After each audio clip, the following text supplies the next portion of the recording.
Everybody strap in. We're about to open some fucking windows. Thanks for tuning in to Tony Rewind and the Tony Rewind Show. It's me, your gracious host, Tony Rewind, back in the building. We got a hot one today, straight off the internet streets. Let's go. Yay, let me explain to you. I'm not doubting what you're saying. You don't care. I do care. You don't care about me. You don't care about my people. I care about me. I care about my people. So it's for me to stand up. And God forbid I step on someone's toes while I'm at it. It's not someone's toes. You stepped on the entire Jewish people's toes with a very deeply inflammatory tweet, which I think you've now accepted. You shouldn't have phrased that way. It's taken a bit of time to get there, but I think you have accepted that, right? Have you accepted that you've put no effort into understanding how I got there?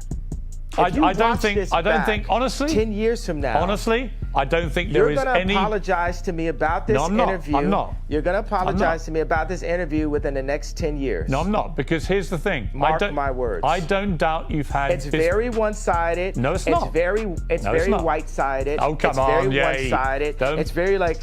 It's not white-sided. I'm not doubting you've had business issues. I'm saying the way to respond to that is not to go public to millions of people and say you're going DEFCON 3 on Jewish people. Millions of people. Millions of people have had DEFCON 3 on their contracts. Right. You didn't say that. You didn't say that. And said, millions of people. Well, I opened it up. Now I didn't, but now I'm saying it now. Okay. So now what I think you should say, I think you should say to the Jewish people, I'm sorry for the offensive language I used in that tweet. I wouldn't do that again. This is what I really meant. I think people would respect you if you said that. I don't know why you can't just say that.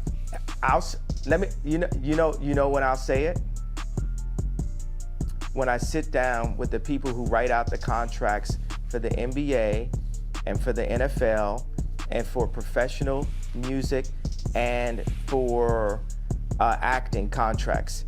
We need to go to the top lawyers, the top execs, the owners of the stadiums, the owners of the football teams, and the owners of the record labels. And we're going to put them all in one room. And we're going to read let's go top 10 in each one of these categories, right? Let's read Michael B. Jordan's contract. Why would any of that?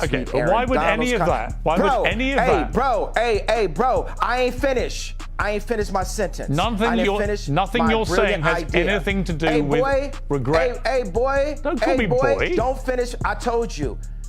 Oh, don't treat me like a boy then. I'm going to finish my sentence of my idea. Nothing you're saying has got anything to do with the tweet. Cool. Bro, I was in the middle of a sentence, boy.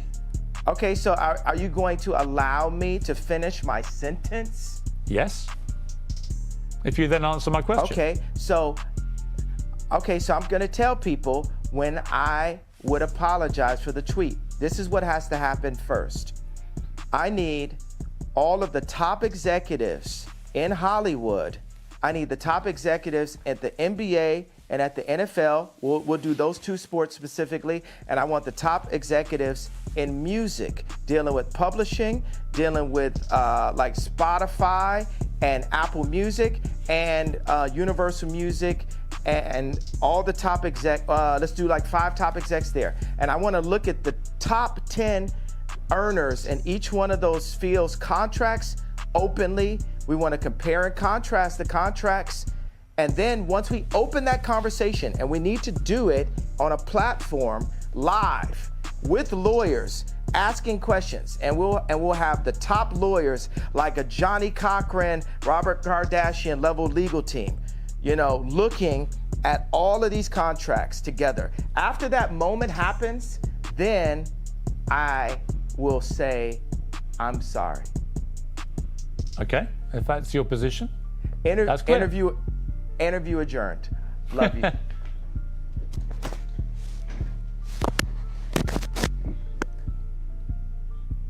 Okay, that's the end of the interview.